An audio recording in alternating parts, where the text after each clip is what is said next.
Y vamos de inmediato a presentar a nuestro invitado esta noche, don Víctor Morales, ministro de la Presidencia, a quien le damos las buenas noches. Muchísimas gracias, muy amable por la invitación. No, gracias a usted. Teníamos antes programada esta entrevista, pero las agendas sabemos que han sido complicadas, don Víctor. A ver, entrando en materia, explíquenos esto de los proyectos que se retiran hoy temporalmente al tope de pensiones. Don Víctor, ¿ceden ustedes ante los sindicatos o de qué se trató? Muchísimas gracias por la pregunta y con muchísimo gusto. Empezar con una definición clara respecto a esta materia. Durante esta administración, durante el gobierno del presidente Carlos Alvarado y con esta buena asamblea legislativa que ustedes mencionaban hace unos minutos, se va a aprobar en los próximos meses una ley que le ponga el tope a las pensiones de lujo y además atienda a otras regulaciones. De eso se trata esta legislación. En la Asamblea hay al menos 3 proyectos, hay más, pero hay 3 proyectos que han estado avanzando en la agenda legislativa y que fueron convocados la semana pasada para este proceso de extraordinarias de un mes, el mes de agosto. En el diálogo con organizaciones sindicales, sobre todo del Magisterio Nacional de los últimos días, surgió algunas inquietudes, surgieron algunos planteamientos de interés de revisar esos textos, de manera que la decisión que tomamos fue hacer un retiro temporal, me estoy refiriendo de unos pocos días, para efectos de analizarlos y volverlos a convocar a la Asamblea Legislativa tal y como están. De manera que no significa en modo alguno, una renuncia, no significa que ya desde el gobierno decidimos que no vamos a apoyar eso. Personalmente, incluso durante mi gestión de ministro de Trabajo en la anterior administración, yo impulsé unos topes administrativos a las pensiones de lujo que luego fueron objetados en la Sala Constitucional. Uno de esos proyectos es un proyecto que yo presenté, de manera que vamos a avanzar muy fuertemente con esto. Entonces quiero dejar muy claro este tema. Uno entiende el contexto, ministro, pero no sé de alguna manera a que los sindicatos definitivamente no querían entrarle al tema, especialmente el magisterio, y ustedes retiran estos proyectos a pesar de que los vienen trabajando desde hace algún tiempo. Es que quizá es contradictorio en el contexto en el que estamos el retiro de estos proyectos. No, se lo explico así. Los procesos de diálogo que son necesarios para poder avanzar, ¿verdad? Ustedes sacrifican entonces estos proyectos para avanzar con el diálogo. No estamos avanzando, no estamos sacrificando. Eso es lo que me parece fundamental dejar bien claro. No estamos sacrificando estos proyectos. Pero no estamos renunciando a que tengamos legislación en esto. En un proceso, en cualquier proceso de diálogo, de negociación, se pueden hacer pausas, se pueden establecer espacios pues para escuchar y para recibir puntos de vista que terminan enriqueciendo los procesos. Le pongo un ejemplo. ¿Qué proyecto más importante que el proyecto sobre huelgas que está tramitándose en la Asamblea Legislativa?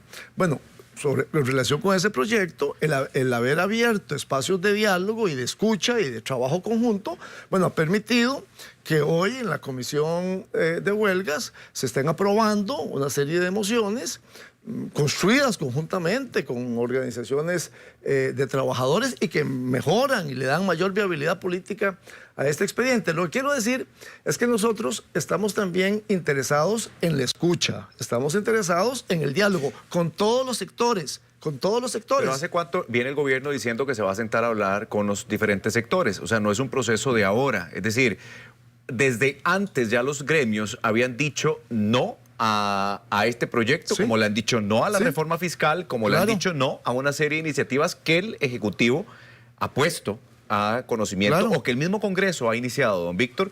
Pero entonces ahora lo que usted me está diciendo es que en el tiempo anterior no se discutió lo suficiente, pero ahora sí van a discutir temas sensibles para los gremios, como por ejemplo quitar el proyecto de la corriente legislativa temporalmente, mientras llegan a algún acuerdo con los gremios. Pero mire, es que construir acuerdos supone también sentarse a conversar sobre los proyectos. Lo único que me parece fundamental, lo que no debe quedar en la mente de ningún televidente. Lo que todo el mundo dice es que tiene una gran duda, que se dieron ante la presión de los sindicatos. por eso, no debe haber espacio para la duda. Aquí no estamos renunciando, y espero que cuando estemos aprobando se apruebe esa legislación en la Asamblea, podamos volver a hablar. No estamos renunciando a que se impulse una legislación, una ley en la Asamblea Legislativa que le ponga topes a las pensiones de lujo y que además haga otras reformas. Lo que estamos es simple y sencillamente abriendo un espacio de escucha y de diálogo temporal de muy pocos días. Yo esperaría que para la última semana de este mes de agosto vuelvan a estar convocándose La estos última proyectos. semana de agosto Sí, se hace la convocatoria de estos proyectos. Vamos a dar la semana entrante para realizar unas ¿Pero cuánto reuniones. tiempo, cuántos Es una 3 meses semana. de negociación, Pero de las mesas de negociación con los gremios, ¿verdad, don Víctor? No, perdón, es que esto no tiene relación con el proceso del encuentro multisectorial. No, perdón, estamos tal vez confundiendo cosas. Este es un acuerdo con sindicatos del magisterio, de manera que no tiene relación con ese plazo de 3 meses. Bueno, pero no estuvo el magisterio hoy en la reunión con los demás gremios. No, el magisterio no estuvo hoy. Entonces, ¿quién fue? El magisterio no está incorporado en este espacio multisectorial. Hoy, esa reunión a que usted está haciendo referencia, hubo otras representaciones de organizaciones de diverso Entonces, con el tipo. magisterio ustedes están aparte negociando Hay algo. una mesa de trabajo que facilitó el Ministerio de Trabajo y la OIT, y donde se han visto otros temas.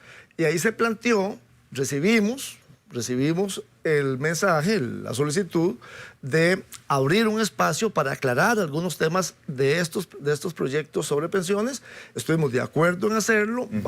Se van a promover las conversaciones la próxima semana, incluso con los diputados involucrados en esto, y volvemos a convocar los proyectos y el proceso sigue para adelante. No tiene que haber, es importante lo que usted dice, es que perfecto de aclaración. claro, es que eso es lo que me confunde a mí también, y me imagino que la audiencia debe estar con esta misma confusión. Relacionar don Víctor. la reunión del encuentro con esto, claro. Pero también usted me está diciendo que a finales de agosto, entonces la última semana, se vuelven a convocar estos proyectos. Amén de lo que pase con el magisterio, de las conversaciones que tengan con ellos.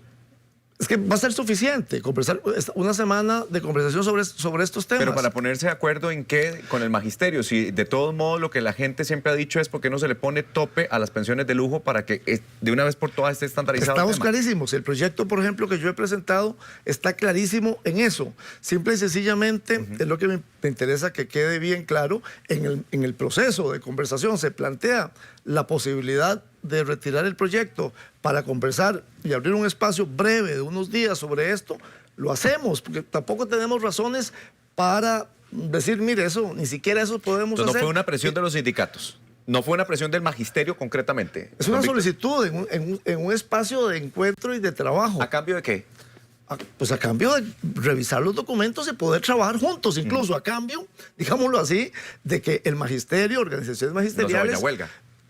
Pero incluso que comprendan y analicen bien los contenidos, se aclaren dudas y puedan sumar al apoyo de estos proyectos. Porque la mayoría, quiero decir una detalle nada más aquí, porque la inmensa mayoría de las pensiones de los educadores no son pensiones de lujo, no son pensiones. Esta legislación no es una legislación que los afectaría de una manera ¿Para qué directa. lo retiran ustedes de la corriente legislativa? Porque nos parece importante, y esa es una práctica que promovemos, la escucha y abrir espacios de diálogo con los interlocutores, sean estos empresarios, sindicalistas, cooperativistas, porque creemos que debemos escucharnos unos a otros y mejorar los proyectos y mejorar los textos y poder avanzar. Lo que debe quedar clarísimo, don Douglas, es no estamos renunciando. No estamos diciendo que esos proyectos se archivan y que ya no vamos a hablar de esto. Seguimos adelante con esta legislación y con esta buena Asamblea Legislativa comprometida con hacer cambios importantes. Estamos seguros que en los próximos meses tendremos esa legislación aprobada. Además, esta decisión enojó mucho a Franji Nicolás, a la diputada Nicolás, que dice que ustedes retiraron el proyecto porque quisieron. Ella posiblemente no tenía la información de que ustedes habían hablado con el magisterio, pero no me lo invento, ¿verdad? Ella lo hizo en un video y lo comentó en la tarde. Tanto con doña Xiomara Rodríguez como con doña Franji, porque el tercer proyecto es mío. Yo conversé hoy en el transcurso de la mañana y les informé de esta medida. Entonces es un video que no es correcto. Bueno. Ahora usted lo ve y usted me dirá. Don Víctor, el tiempo es cruel, pero es que además hay temas puntuales. ¿Cómo fue el balance de la negociación primero con la huelga en el sector salud, que ya usted sabe tiene una gran afectación para los pacientes? Claro. Pero quiero decirle algo, y tal vez usted tiene la información. Tengo aquí un acuerdo, una acta de acuerdo celebrada entre la Caja Costarricense de Seguro Social y representantes sindicales para la implementación de la Ley 9635. Sí. Dicen los gremios que la Caja firma y está de acuerdo en varios puntos que ellos están reclamando en esta huelga y que después les dijeron eso no es legal, no lo podemos cumplir. ¿Usted sabía que la Caja había firmado este documento? Es el documento de febrero. Sí, señor, el del 20 de febrero. Sí, cómo no, cómo no. Bueno, en primer lugar, desde luego que estamos en contra, nos parece pues muy grave y que afecta y lesiona los derechos de los asegurados y de las aseguradas el movimiento de huelga que se ha hecho. Que hay afectados directos, que son los asegurados y las aseguradas que no han podido recibir la atención médica que merecen. Y creemos que esta huelga debe terminar a la brevedad. Las autoridades de la Caja están liderando e impulsando pues, los procesos, tanto las denuncias, los tribunales para la ilegalidad de la huelga, como los procedimientos pues de diálogo, de conversación, a ver si es posible terminar con esto. En relación con el documento, ciertamente ese es un acuerdo de las autoridades de la Caja en febrero, dentro, y así se ha explicado, dentro del marco de la legalidad, dentro del marco legal vigente en ese momento, ¿verdad? Yo tengo que reconocer que de parte de las autoridades de la Caja ha habido un escrúpulo y una voluntad de tomar acuerdos dentro del marco de legalidad, ¿verdad? Pero, don Víctor, es que ahí donde a mí no me queda lo suficientemente claro. A ver, claramente hay un acuerdo que se firma entre Román Macaya, el presidente ejecutivo de la Caja, más los diferentes representantes de los gremios sindicales. Y entonces, básicamente lo que dicen, reconocerán los parámetros de las anualidades, por ejemplo, acumuladas por personas trabajadoras a la fecha de publicación, no van a conocer o van a desconocer, por ejemplo, la reforma fiscal que no les interesa, que es un proyecto que no les va a funcionar. Pero además empiezan básicamente a esbozar todos los acuerdos a los que llegan, que hoy están reclamando y que dicen ya la Caja lo tenía. Entonces, esto fue que se firmó porque no conocían o lo hizo de buena voluntad la Caja y después dijo, ups, no, resulta que no lo podemos cumplir porque el segundo decreto que tiene el gobierno o que emite el gobierno no les permite llegar a estos acuerdos en términos de anualidades, etcétera. Yo lo entiendo. Y pluses. Lo entiendo de la siguiente manera. Eso es un acuerdo amplio que reúne una serie de temas. Los primeros acuerdos, los primeros temas, tienen que ver con temas vinculados a anualidades, dedicación exclusiva y a temas derivados, digámoslo así, o incorporados en el capítulo de empleo público de la reforma fiscal. Sí. Cuando se toma ese acuerdo, digamos que esos acuerdos no chocan, no riñen con ninguna normativa. Posterior a estos acuerdos se emite un decreto por parte del Poder Ejecutivo que coloca esos acuerdos en contradicción y hay una diferencia. Al menos los primeros acuerdos, porque hay otra serie de acuerdos que tienen que ver con otras materias. Pero ¿desde cuándo se estaba hablando de empleo público? ¿El proyecto cuándo? O sea, ¿las autoridades de la Caja desconocían el proyecto de empleo público a la hora de firmar esto? No, por eso le estoy diciendo que la forma en que hay que entender esto es que para el 20 de febrero, cuando esto se aprobó, esto no estaba en contra, digamos, de la normativa que en ese momento estaba. Con posterior a este acuerdo, se emite un decreto que pone a este acuerdo en una situación diferente. Por eso, digamos, el motivo de la huelga. La huelga de la Caja tiene una razón de carácter salarial que tiene que ver con los beneficios salariales que se derivan de estos acuerdos. Entonces hay una diferencia en el sentido de que la Caja plantea, ya no puedo cumplir con estos acuerdos porque hay un nuevo marco normativo, hay un decreto que me pone en una situación diferente y empiezan a buscar alguna salida a esta situación. Como no la encontraron, bueno, se ha producido el conflicto. Pero ¿cómo negocio yo algo que no estoy seguro si va a cambiar o no? Pero perdón. ¿Cómo firmo? Además, ¿cómo firmo? Bueno, usted ha escuchado, igual que yo, las explicaciones de las autoridades de la Caja. Lo firmaron porque para el 20 de febrero no había una norma, no había un decreto que les decía que no era correcto hacer eso.